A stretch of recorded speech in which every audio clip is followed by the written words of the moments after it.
Okay, say hello to John Dick. Come on up, John.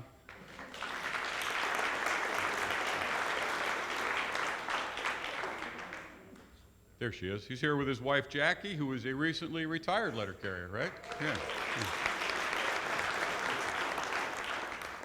You're still working, aren't you?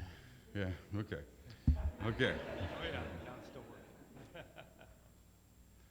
Letter carriers often strike up friendships with their customers. But for Royal Oak, Michigan branch 3126 member John Dick, one friendship became a chance to celebrate a life all the way to its end.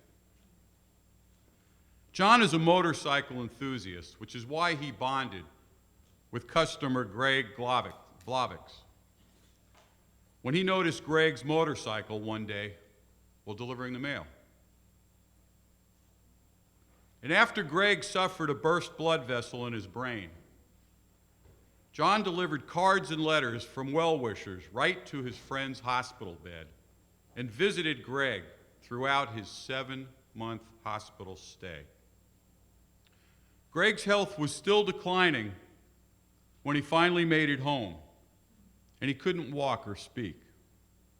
He communicated using a laser pointer mounted on eyeglasses where he could point to letters and words on a special communication board. John planned a motorcycle ride to raise money to cover Greg's medical expenses, and he wanted Greg to ride along in a sidecar. But then Greg contracted pneumonia, and he had to go back to the hospital. His heart failing, Greg used his laser pointer system to tell his wife that he wanted to come off his feeding tube, leave the hospital, and die at home with dignity. But John was determined to give his friend Greg the motorcycle ride they had been promised. The letter carrier recruited some help, and together they gently placed their dying friend in the sidecar. John said, "We took him on what he knew was his last ride." After the ride, John joined Greg, his wife, Vicki, who is with us today,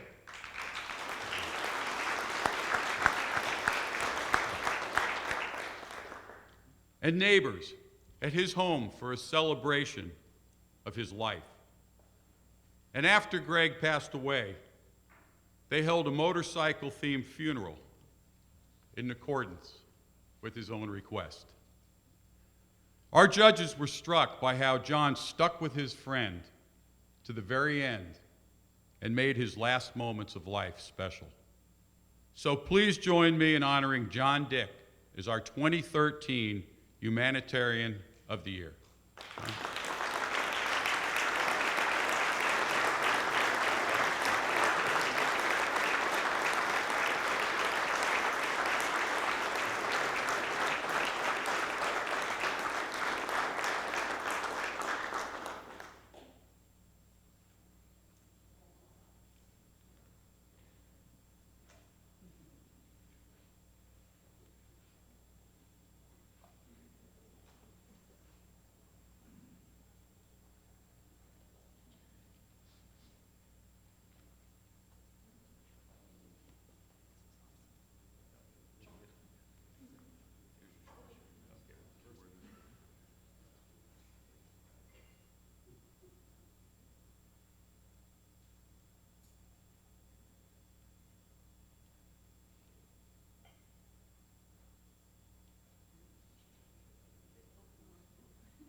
Well, thank you, everyone.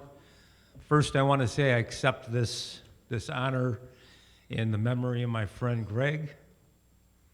He was an inspiration to me, and Vicki wanted me to read the poem that I wrote for his funeral here for you today.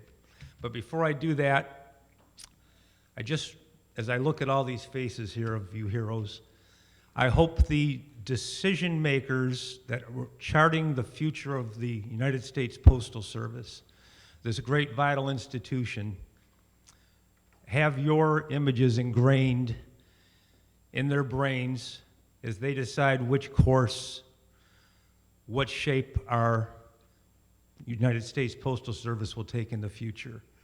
And that as they make the decisions, they understand that this is not just a business and should not be looked at as just a business model, but the one word in our title, service, is what we do every day for the patrons and the customers that we meet.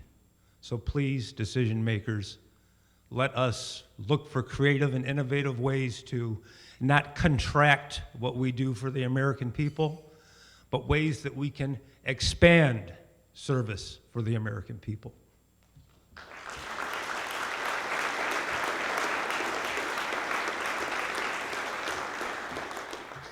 We planned a ride to remember. We met on a cool fall eve. Friends, families, and neighbors gathered together, finding a reason to believe. We hoisted you into that sidecar so tight. We gotta take off those boots. After 5 long years, man, you get to ride. We're getting you back on a scoot.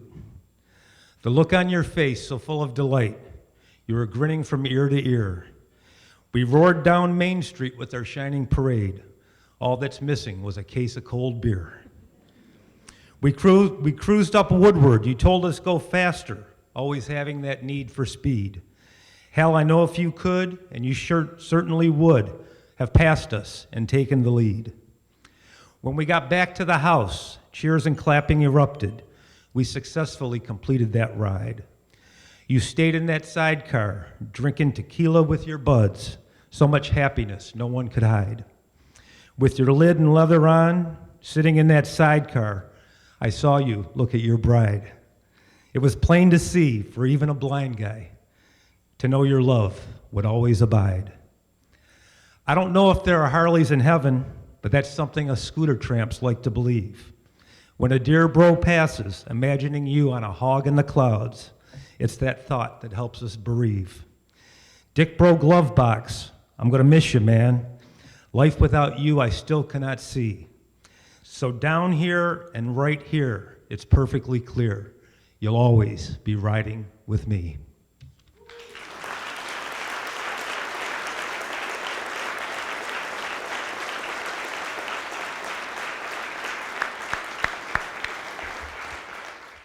They called him the mayor of Orchard Grove because he was the guy in the street that if he saw you working on your house, he'd get the ladder out and he'd be over there. He was the mayor.